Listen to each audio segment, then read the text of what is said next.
Muy buenos días, yogis y yoginis. Yo soy Verónica Bernal y os doy la bienvenida al podcast de Yogate, en el que hablamos de cómo practicar yoga dentro y fuera de la esterilla. Cuerpo, mente, filosofía, alimentación, consejos para el día a día y mucho más para una vida plena, llena de bienestar y de paz interior. En el episodio de hoy vamos a hablar de un tema muy profundo, pero además muy importante porque es algo que nos sucede a casi todos en algún momento de nuestra vida o, bueno, de hecho hay personas que viven así sin darse cuenta o sin darnos cuenta. Se trata de dar luz, de poner conciencia sobre ciertas cosas. Esto nos pasa mucho, ¿no? No nos damos cuenta hasta que nos llega desde fuera y nos encaja una pieza. Y hoy vamos a hablar de una trampa invisible, pero que es muy poderosa y muy perjudicial, que es la necesidad de validación externa. Además, en este mundo en el que estamos tan hacia afuera, vemos vidas maravillosas en redes sociales, hay una comparación constante, hay además una cultura de la productividad muy grande en esta sociedad. Bueno, todavía aumenta mucho más este problema. Vamos a hablar de todo ello y desde la perspectiva del yoga, por supuesto, pero antes de empezar te voy a invitar a pasar por enyogate.com, donde encontrarás la escuela online, en la que te enseño a tener una práctica personal autónoma y adaptada a tus necesidades, sin depender de vídeos o de meditaciones guiadas, y lo más importante, a crear tu estilo de vida yogi con el objetivo de sacar la felicidad fuera de la caja. Bueno, vamos al tema. ¿Alguna vez te has sentido como si dejas de hacer, tu valor cambiaría? Que si no estás produciendo, cumpliendo, sirviendo, no eres suficiente. Que hay algo que aún no te has ganado. Que si te paras, algo se va a desmoronar. Seguro que sí. En el episodio de hoy, como te decía, vamos a hablar de esa trampa que nos hace depender de la validación externa. Es como una fuerza silenciosa que está ahí, aunque no nos demos cuenta, y que nos lleva a vivir para agradar, para demostrar, para ser vistos. Y que muchas veces, o siempre, nos aleja de nosotros mismos. Claro, esto depende del grado en el que nos afecte. Vamos a hablar un poco de cómo esa necesidad de reconocimiento está o puede estar profundamente relacionada con el cansancio físico y mental del que venimos hablando estos episodios anteriores. También de algo que hemos hablado hace ya algún tiempo, que es el vacío y la desconexión que sentimos cuando nos desconectamos de nuestro propósito vital. Bueno, pues vamos a hablar un poquito de todo eso y de cómo el yoga nos ofrece una vía de reconexión que nos aporta libertad y nos lleva de nuevo a vivir en coherencia con nuestro propósito.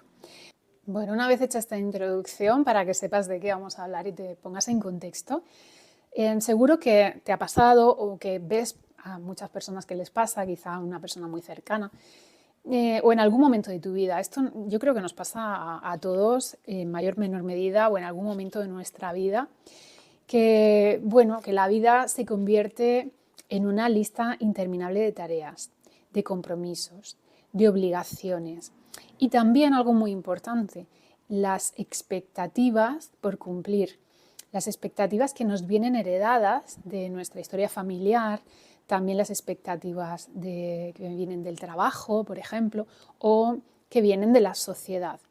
Puede ser una buena madre o un buen padre, una buena pareja, una buena amiga o amigo. El estar disponible como sinónimo de amabilidad, de ser servicial, amable, el ser útil, ser una persona de provecho. Esto lo hemos oído muchas veces, ¿no? Y el hacer las cosas bien. ¿Pero qué significa eso? ¿Qué significa hacer las cosas bien? ¿Qué significa ser una persona de provecho? Llega un momento en nuestra vida que tenemos que replantearnos esto, replantearnos nuestras creencias y ver si están en coherencia con nuestra vida. Porque puede ser una cárcel que nos aporte mucha infelicidad. De hecho, la raíz de esta hiperexigencia que viene sobre todo de fuera, aunque la hayamos interiorizado, no deja de ser una búsqueda de aprobación. Mira todo lo que hago, ¿no? ¿Me ves? ¿Soy valioso así o valiosa así haciendo esto? ¿Soy valiosa para ti? Entonces, esto es un poner nuestro valor en manos de los demás. Y cada uno va a tener un criterio, obviamente, de lo que es valioso, de lo que es hacer las cosas bien, de lo que es ser una persona de provecho. Entonces estamos delegando nuestro valor en el criterio ajeno. Claro, vivir así pasa factura, porque no es solamente un cansancio de esa carga que llevamos de cosas que hacer, de expectativas por cumplir, de tareas interminables, compromisos. Es una cosa mucho más profunda. Es algo que nos desconecta de nuestra esencia y, como decía antes, de nuestro propósito. Porque, por un lado, la mente no para, el cuerpo se fatiga y pide que le escuchemos, porque por un lado está cansado, pero también por otro lado está a veces gritando que necesita otra cosa, porque no estamos siendo coherentes con nosotros mismos. Pero cuando esto sucede y empezamos a mirar, a hacernos caso, la mente suele responder con culpa. Que, bueno, nos empezamos a comparar, a quitar importancia y decimos que no es para tanto, que fíjate, fulanito, menganito pueden con más y fíjate todo lo que llevan. Lo que vemos en redes sociales, esta persona, pues mira, atiende la casa, el niño, el trabajo, a la pareja, es perfecta en todo. Bueno, pues ahí hay que replantearse cosas porque así pues no se puede vivir, porque vamos, como decía, alejándonos de nuestro propósito real, de lo que nos nutre realmente y que nos hace realmente felices. Y lo más duro de todo esto es exactamente eso, no es parar, que ya de por sí nos cuesta cuando estamos en esto de bucle, sino lo que nos encontramos cuando paramos. Y es por esto precisamente que no solemos parar, porque encontramos incomodidad, encontramos vacío, inseguridad. Encontramos que, bueno, deberíamos replantearnos a veces nuestra vida, nuestras creencias, porque las hemos construido en base a todo eso. Y entonces aparece esa vocecita interior que dice, ¿y ahora qué? ¿Ahora qué hago? ¿Quién soy yo si no estoy produciendo? ¿Quién soy yo si no cumplo con lo establecido? ¿Quién soy yo si rompo con esto? Con lo que me he identificado, con lo que creía que tenía que hacer, pero que estoy notando que no me sienta bien, que me hace daño o que me estresa, que me angustia, que me está sacando de mi propósito. Entonces, la mayoría de las veces no seguimos haciendo solo porque nos guste, que a veces, hay parte de estas quehaceres, compromisos y demás que nos gustan. Por ejemplo, nos puede encantar nuestro trabajo, pero eso no quiere decir que no estemos sobrepasados por la cantidad de tareas, por ejemplo, que llevamos encima. La mayoría de las veces seguimos montados en ese bucle por miedo. Y el miedo último ya no es a no poder cumplir, no poder hacerlo todo, sino que el miedo último, si vamos depurando ese miedo y vamos preguntándonos ¿y por qué? ¿Y por qué? ¿Y por qué? Llegaremos a la raíz, que es el miedo a no ser vistos, a no estar a la altura, a que no nos quieran, a que no nos acepten, a que nos den de lado. El miedo a sentirnos inútiles o sin propósito, o que nos hemos equivocado en nuestra vida, en nuestros pensamientos, en nuestras creencias, que si no cumplimos, no estamos ocupados, si no producimos, entonces ¿quién somos? Y ese miedo alimenta ese bucle, que al final nos agota, pero es un cansancio, un agotamiento muy profundo, no se cura con dormir, con descansar, ni con coger un fin de semana para irnos por ahí. No es un cansancio tanto físico o mental, es un cansancio existencial, es un vacío. Cuando vivimos desde esa exigencia externa, lo que hacemos es perder nuestra libertad, la alegría. En el fondo nos estamos perdiendo a nosotros mismos. Y todo esto desde la mirada del yoga, pues es algo que está reflejado en la filosofía yógica, porque es algo que existe desde que el mundo es mundo. Es verdad que en la sociedad moderna en la que estamos viviendo nosotros, pues hay unas exigencias mayores por todo lo que hemos comentado antes, pero ese vacío existencial ha existido siempre en las personas que se desconectaban de su verdadera esencia, de su ser. El yoga nos enseña que no somos nuestras etiquetas, no somos, por ejemplo, abogado, madre o padre, no somos hijo, no somos pareja, no somos buen amigo, no somos voluntarios o no somos, en fin, cualquier rol que quieras ponerle aquí.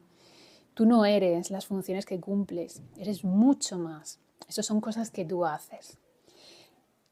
Si nos vamos a los Yoga Sutras de Patanjali, en el 2.6 encontramos que habla de Asmita. Asmita es el ego, lo que llamamos ego. Es una construcción que hemos necesitado para vivir. El ego es necesario para relacionarnos con el mundo exterior. Pero el problema aquí es cuando nos identificamos de manera errónea con ello, con el ego, con Asmita. Porque eso es algo que, como decía, hemos construido a nuestro alrededor para relacionarnos. Pues, por ejemplo, esos roles de los que estábamos hablando, pero nosotros somos quien hace eso, no los roles. Y como eso, muchas otras cosas. No somos las etiquetas que nos han puesto, no somos lo que esperan de nosotros, no somos los resultados, nosotros somos el ser que está detrás de todo eso. También te voy a citar la Bhagavad Gita. En el 2.47 nos dice que tienes derecho a la acción, pero no a los frutos de la acción. Quiere decir que te puedes ilusionar con hacer, con tus proyectos, con tus sueños y vas trabajando por ellos. Esa sería la acción. Pero dice que te desidentifiques del resultado. Esos frutos tienes que desapegarte de ellos, porque a veces se consiguen, a veces no. A veces surgen otras cosas, incluso mejores, por el camino. A veces lo que tienes que aprender detrás de todo eso es una lección para poder evolucionar y hacer otra cosa que, está más en coherencia contigo. Es decir, desapégate del resultado. Haz por el placer de hacer, de recorrer el camino, no tanto de llegar a la meta. Y llegar a la meta de una manera determinada. Esa autoexigencia o esas expectativas son las que nos hacen sufrir. Cuando vivimos identificados con el hacer, con el cumplir, al final eso genera un desgaste, un bloqueo en nuestra energía vital, en nuestro prana. Al final el cuerpo se vuelve rígido, la mente está acelerada todo el día y vamos viendo la manifestación de ese vacío del que hablábamos, que es que la vida parece que pierde sentido, que pierde la gracia, la alegría, ¿no? Desde el yoga lo que se propone es una vuelta al ser, a esa esencia que somos realmente, desidentificarnos poco a poco de todo eso que viene desde fuera, que es externo, para ir hacia adentro y recordar la verdadera esencia que somos. Entonces, la práctica de yoga lo que hace, a través de todas sus herramientas, es recordarte quién eres más allá de todo lo que haces y de todo lo que consigues. Porque no hace falta hacer más. Lo que hace falta es volver a ti, volver a tu cuerpo, a tu respiración, a tu presencia. Escucharte a ti para dejar de escuchar afuera. Porque el cuerpo sabe lo que quieres y necesitas antes de que la mente lo haga consciente. Hay muchos estudios en neurociencia, por ejemplo, en los que se ha estudiado cómo las neuronas que habitan en todo el cuerpo y sobre todo en algunos órganos como los digestivos, por ejemplo, reaccionan antes de que la mente consciente entienda o reaccione. Es decir, tu cuerpo sabe antes que tu mente lo que necesita y lo que quiere. Y cuando no hay coherencia, lo que hay es lucha, hay angustia y desconexión. Entonces el yoga lo que te ofrece es un camino suave, pero muy poderoso para llegar hasta ahí, para volver a ti. Pues lo hacemos a través de asana, por ejemplo, que te trae de vuelta al cuerpo para escucharte, para escuchar tus necesidades y esos deseos profundos que te llevan hacia tu propósito. A través de pranayama, que calma la mente, que desbloquea la energía. A través de la meditación, que te enseña a observarte sin juicio, porque ya bastante juicio nos ponen desde fuera. Nosotros desde dentro tenemos que poner compasión, amor, desapego. También mediante la atención plena, que te saca del automático y te devuelve al presente en cada momento del día. Y no necesariamente necesitas una rutina de 90 minutos, porque a veces no los tenemos. A veces simplemente durante el día hacer unas respiraciones conscientes, unas pocas asanas pero con mucha presencia y llevar la atención en el día a día. Todo eso nos ayuda, a veces el menos es más, pero hacer. Hay un dicho que me gusta mucho que es: sería una pena que no hicieras nada pudiendo hacer algo. Entonces haz, aunque sea poquito, haz, empieza. Porque cuando la energía comienza a volver al cuerpo, al sentir, a la presencia, también vuelve la claridad, vuelve el propósito, vuelven las ganas, la alegría. Pero esta vez vienen desde un lugar más genuino, vienen desde dentro. Al final tienes que quedarte con que no tienes que demostrar nada, no tienes que ganarte nada, no eres lo que haces, porque ya eres, sin más. Y desde ese lugar de ser puedes construir una práctica que te sostenga, te nutra y te devuelva a ti, para tener una vida más coherente y más plena. Como te decía antes, es muy importante para ello tener una práctica personal, y si no sabes por dónde empezar, en Yogate te acompañamos. Si estás empezando y necesitas reconectar contigo y empezar desde lo más simple y desde lo más esencial a conectar contigo mismo, te acompaño desde el curso de iniciación al yoga y la meditación. Y si ya practicas, pero sientes que necesitas un camino más claro, más profundo y más coherente para restaurar tu cuerpo, tu mente, tu propósito, volver a esa alegría vital, únete a la mentoría Samadhi como un camino, con un paso a paso para volver a ti. En cualquier caso, retomo esta frase que, como te decía, tanto me gusta. Pudiendo hacer algo, sería una pena que no hicieras nada. Así que, aunque sea a poquitos, a lo largo del día, encontrando pequeños momentos, dedícatelo a ti para ir volviendo, para ir sintiéndote, para ir escuchándote y haciendo desde ese ser esencial que ya eres. Bueno, lo dejamos hoy por hoy aquí, temazo profundo para reflexionar. Te agradezco mucho que hayas decidido compartir este ratito de yoga conmigo. Me encantará que me dejes un comentario en Spotify, en YouTube o en nuestro canal de Telegram o redes sociales. Y sobre todo, muchas gracias por unirte a la escuela online en yogate.com, porque de esta manera lo que hago cobra sentido y además me ayudas a que pueda seguir ofreciendo espacios como este. Te espero en el próximo episodio. Que tengas un día estupendo, consciente y lleno de sentido. Namaste.